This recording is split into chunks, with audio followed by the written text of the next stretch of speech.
आज की मेहनत तुझे कल पहचान देगी, कि तेरी आज की मेहनत तुझे कल पहचान देगी। हर वो लंबी रात जो तूने मेहनत करके बिताई है, वो तुझे कल जरूर उसका इनाम देगी। हेलो दोस्तों, welcome to VK study point. VK study point में आपका स्वागत है। मैं बिरचंद कुमार एक बार फिर चैप्टर वाइज सीरीज लेकर के आऊँ आपके साथ। तो दोस्तों, मैंने अवतल दर्पण में F बराबर R/2 सिद्ध करना सिखा दिया था और अब मैं उत्तल दर्पण में सिखाऊंगा। तो इससे पहले जो पार्ट था उसमें मैंने अवतल दर्पण के बारे में बताया था और अब जो पार्ट है उसमें हम उत्तल दर्पण के बारे में। तो सिंपली हम उत्तल दर्पण में देखना क्या है कि हमको सिद्ध करना है F बराबर R/2 या फिर R बराबर 2F। ठीक है, जो हमारा होता है त्रिज्या क्या होता है, त्रिज्या की दुगुनी होती है, फोकस दूरी की दुगुनी होती है त्रिज्या।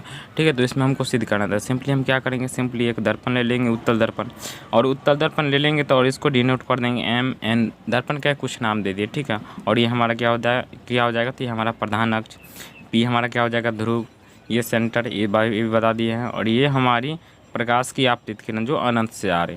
ठीक है, तो दोस्तों हम इसके बारे में एक और फिगर बना करके आपको डिटेल से बताते हैं। हाँ, तो दोस्तों हमको सिद्ध क्या करना था, हमको सिद्ध करना है उत्तल दर्पण में F बराबर R/2।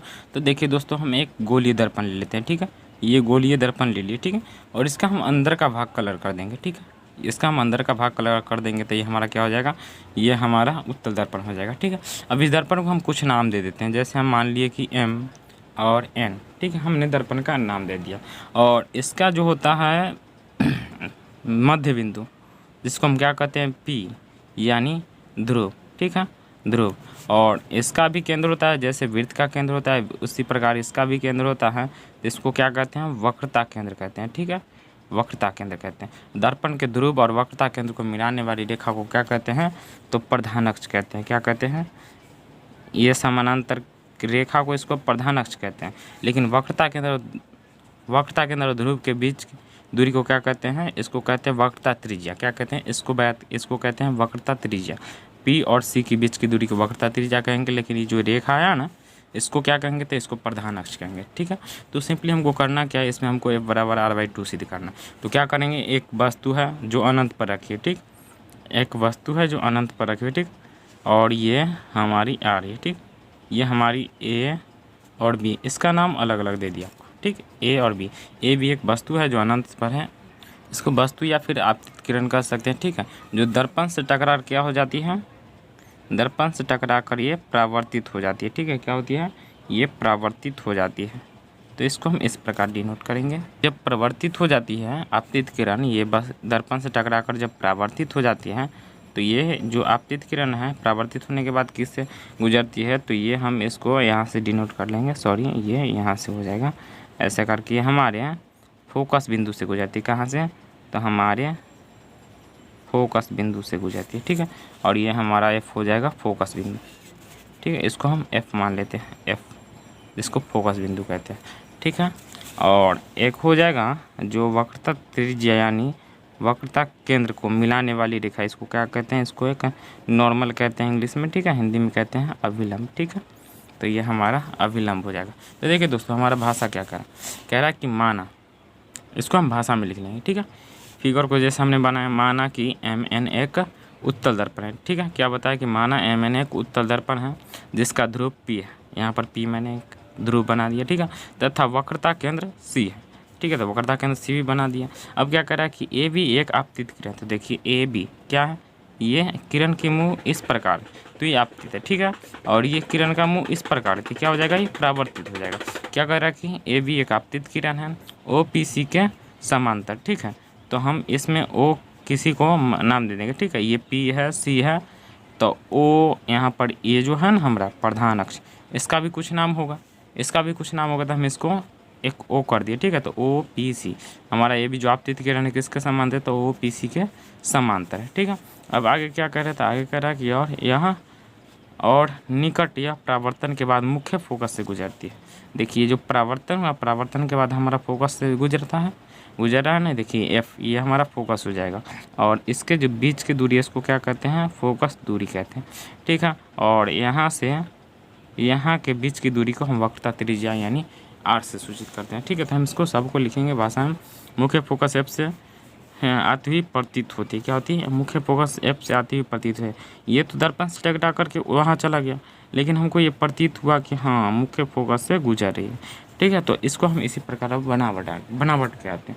तो हमने तो भाषा लिख दिया कि भाषा क्या होता है। तो माना कि एम एन एक उत्तल दर्पण है जिसका ध्रुव P तथा वक्रता केंद्र C है।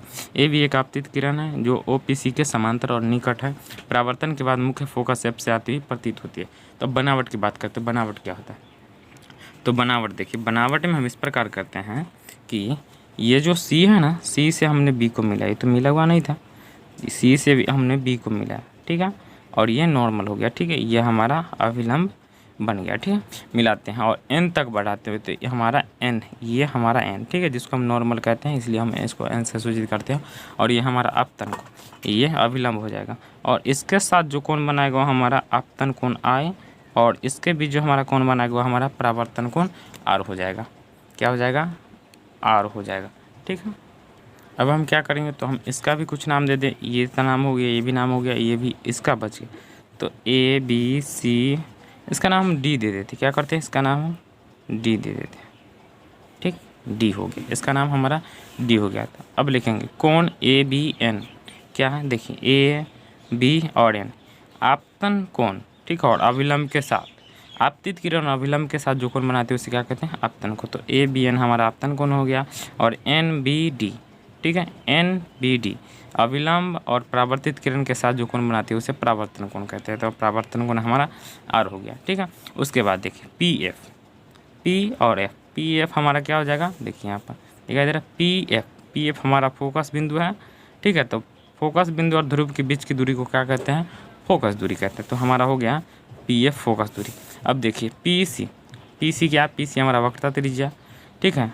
तो ध्रुव और वक्रता केंद्र के बीच की दूरी को क्या कहते हैं, रेडियस ही तो कहते हैं, रेडियस यानी वक्रता त्रिज्या, इसमें हम वक्रता त्रिज्या कहते हैं। वृत्त में रेडियस यानी त्रिज्या कहते हैं, लेकिन इसमें हम इसको वक्रता त्रिज्या कहते हैं। ये हमारा R हो गया, ठीक है। तो ये हमारा PC R हो गया। तो हमें सिद्ध क्या करना है, तो हमें सिद्ध करना है F बराबर R/2। क्या सिद्ध करना है, F बराबर R/2। तो हम इसको सिद्ध करेंगे। अब प्रमाण देंगे, इसका भी प्रमाण देना होगा। तो हमने बताया था कि परावर्तन कोण के नियम से बताए थे ना, जैसे देखिए इसको भी इसी प्रकार मान लीजिए। सिंपली हम आपको एक फिगर से समतल दर्पण का फिगर बना करके बता दे रहे हैं ताकि उसमें आपको अच्छी तरह से समझ जाए। ये हमारे एक समतल दर्पण मान लेते हैं, ठीक है, ये हमारे एक समतल दर्पण, ये आपतित किरण, ठीक है, ये परावर्तित किरण, ठीक है, और ये हमारा अभिलंब हो जाएगा, ठीक है। इसी प्रकार तो बताए थे आपतित किरण दर्पण से परावर्तन के बाद, ठीक है, आपतित किरण, तो इसका नियम क्या बताए थे, आपतित किरण, परावर्तित किरण तथा आपतन बिंदु पर डाला गया अभिलंब तीनों एक ही तल में हो। तो ये हमारा एक सही है। और दूसरा नियम क्या बताया था, आपतन कोण I परावर्तन कोण R के बराबर होता है। तो प्रमाण देते हैं, तो हम देखेंगे परावर्तन कोण के नियम से आपतन कोण बराबर परावर्तन कोण, ठीक है। तो हमारा क्या हो जाएगा, ABN बराबर NBD, ठीक है, यही तो होगा। तो देखिए यहाँ पर है, हाँ, ABN बराबर कोण DBN लिखिए या फिर NBD लिखे, ठीक है, हमारा एक ही हुआ था। हम इसको समीकरण 1 मान लेते। क्या करेंगे, हम इसको समीकरण 1 मान लें, ठीक है। पुनः क्या करना है, तो पुनः हम इसको देखेंगे। पुनः क्या देखना है कि हाँ, तो दोस्तों क्या करेंगे हम, पुनः क्या करेंगे, पुनः कोण DBN बराबर क्या हो जाएगा, कोण DBN बराबर कोण FBC। देखिए ये हमारा शीर्षाभिमुख कोण से होगा। देखिए कोण DBN, ठीक है, कोण DBN बराबर क्या हो जाएगा, FBC। ये हमारे शीर्षाभिमुख कोण से, देखिए ये कोण बराबर ये कोण, ठीक है, जैसे इस प्रकार देखिए A कोण बराबर ये कोण, ये हमारा शीर्षाभिमुख कोण से, ठीक है, शीर्षाभिमुख कोण से। अब देखिए और क्या कहता है कि चूँकि AB समानांतर है PC के और CBN उससे मिलती है। देखिए AB समानांतर है किसके, PC के, और चूँकि CBN इससे मिलती है, ठीक है।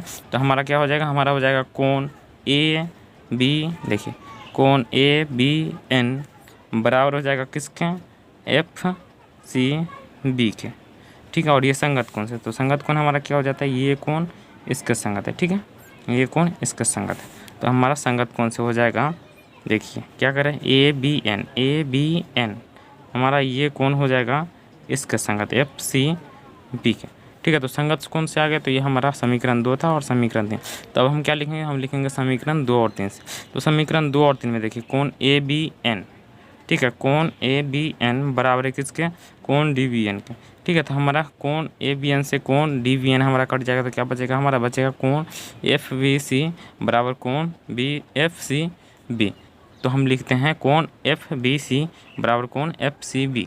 हाँ तो दोस्तों हमने ये लिख लिया समीकरण 2 और 3 से कोण FBC बराबर कोण FCB। अब देखिए चूँकि त्रिभुज BCF एक समद्विबाहु त्रिभुज है, ठीक है। किस प्रकार है, तो देखिए एफ हमारा कहाँ है, FBC, ठीक है, ये कौन FBC ये कौन, ठीक है, बराबर है किसके FCB। देखिए ये कौन के सामने वाली भुजा ये और ये कौन के सामने वाली भुजा ये दोनों बराबर होगी, क्योंकि दोनों का कोण बराबर है। कोण बराबर होता है सामने वाली भुजा उसके बराबर हो जाएगी। जैसे इसका कोण इसके कोण के बराबर, तो इसके सामने वाली भुजा ये और इसके सामने वाली भुजा ये, तो ये दोनों बराबर है, तो क्या हो जाएगी, ये समद्विबाहु त्रिभुज हो जाएगी। क्या हो जाएगी, समद्विबाहु त्रिभुज है। इसलिए अब क्या लिखेंगे, इसलिए हम लिखेंगे BF बराबर FC, मतलब ये भुजा बराबर होगी इसके, आपको दिखाई दे रहा है, ये भुजा बराबर होगी इसकी। किस प्रकार होगी, तो FBC यानी ये कोण बराबर है FCB यानी ये कोण के, तो ये कोण के सामने वाली भुजा ये और ये कोण के सामने वाली भुजा ये, तो ये भुजा दोनों बराबर, तो क्या हो जाएगा, हमारा समद्विबाहु त्रिभुज आ जाएगी। इसलिए हमारा हो जाएगा BF बराबर FC, और ये हमारा समीकरण 4 मान लेते हैं इसको, ठीक है। अब क्या लिखेंगे, तो हम लिखेंगे बिंदु P से बहुत निकट है। ये जो हमारा बिंदु B है ना, ये बिंदु P के बहुत निकट है। किस प्रकार निकट है, तो दर्पण का द्वारक बहुत छोटा होने के कारण बिंदु P से बहुत निकट है। इसलिए हमारा क्या हो जाएगा, BF बराबर क्या हो जाएगा PF, मतलब इसके बराबर ये हो जाएगा, ठीक है, इसके बराबर ये हो जाएगा। यह समीकरण 5 मान लेते हैं। अब क्या करेंगे, अब लिखेंगे समीकरण 4 और 5 से। तो समीकरण 4 और 5 से करने पर क्या होगा, तो हमारा समीकरण देखिए 4 क्या, हमारा समीकरण 4 है, समीकरण 4 है BF बराबर FC और BF बराबर PF। तो हमारा PF से हमारा BF कट जाएगा, तो हमारा क्या बचेगा, FC बराबर PF, क्या बचेगा, FC बराबर PF। तो हमारा समीकरण 4 और 5 से कैलकुलेशन करने पर हमारा FC बराबर PF बचा, ठीक है। तो अब FC को हम किस प्रकार डिनोट कर सकते हैं, देखिए FC क्या हमारा FC, ठीक है। तो इसको निकालने के लिए क्या पढ़ेंगे, तो ये हमारा वक्रता के अंदर, ठीक है। तो ये हमको PC माइनस, देखिए यहाँ से यहाँ है यहाँ, और हमको इसको निकालना, PC में से हम PF घटा लेंगे। क्या करेंगे, PC में से हम PF घटा लेंगे, तो ये हमारा क्या निकल जाएगा, FC निकलेगा। देखिए तो ये हमारा निकलेगा FC, हाँ निकलेगा। तो बिल्कुल हम इसी प्रकार ये करेंगे कि FC, देखिए FC हमको इसको निकालना है। देखिए इसको छोटा कर देता हूँ ताकि आपको समझ में आए, ठीक है। ये देखिए हमको FC निकालना है, ठीक, क्या करना है, FC निकालना है। तो हमको FC ये है, तो PC में से हम PF घटा लेते हैं, ठीक है। देखिए PC माइनस PF इतना घटा लिए, इतना में से तो हमारा इतना ही ना बचेगा, तो हमारा बचेगा PC, ठीक है, FC, तो हमारा FC हो गया। तो हम इसको लिख लिए PC माइनस PF। अब PF को क्या लिख सकते हैं, तो हमारा PF ही है, तो हम PF को F से दूरी, फोकस दूरी कितना है F, तो हम इसको PF लिखते हैं, ठीक है। अब देखिए PC बराबर क्या है, मतलब यहाँ से यहाँ की दूरी क्या होती है, इसको हम तो R जानते हैं कि वक्रता त्रिज्या R होता है, तो हम इसको R लिखते हैं। और PF क्या होता है, तो हमारा F होता है, तो इसको हम F लिखते हैं। PF हमारा क्या होता है, तो PF हमारा F होता है, तो इसको हम F लिखते हैं। अब देखिए R और इधर माइनस में, और बराबर के उधर जाएगा तो क्या हो जाएगा, प्लस में, तो F प्लस से बराबर क्या हो जाएगा, हमारा 2F, यानी इसलिए हमारा R बराबर 2F या फिर F बराबर R/2 हमने उत्तल दर्पण में भी प्रूफ करके बता दिया। तो दोस्तों हम नेक्स्ट पार्ट में लेकर के मिलते हैं आपके साथ। अवतल दर्पण द्वारा प्रतिबिंब प्राप्त करने का नियम लेकर के आएंगे, जिसमें हमारे 3-4 नियम होंगे, और उसके बाद हम आपको बताएंगे अवतल दर्पण से प्रतिबिंब किस प्रकार बनता है, जब वस्तु दर्पण के फोकस दूरी और ध्रुव के बीच रखा हो, मतलब भिन्न भिन्न दूरी पर भिन्न भिन्न स्थितियों में किस प्रकार बनता है, उसको हम आपको बताएंगे। तो दोस्तों मिलते हैं नेक्स्ट वीडियो में। आप इसी तरह हमारे साथ बने रहो, और टॉपिक वाइज पढ़ने के लिए हमारे चैनल को सब्सक्राइब करने और दोस्तों में शेयर करना ना भूलें, ताकि आपके साथ जो पढ़ने हैं उनको भी हेल्प मिल सके। थैंक यू, जय हिंद, जय भारत।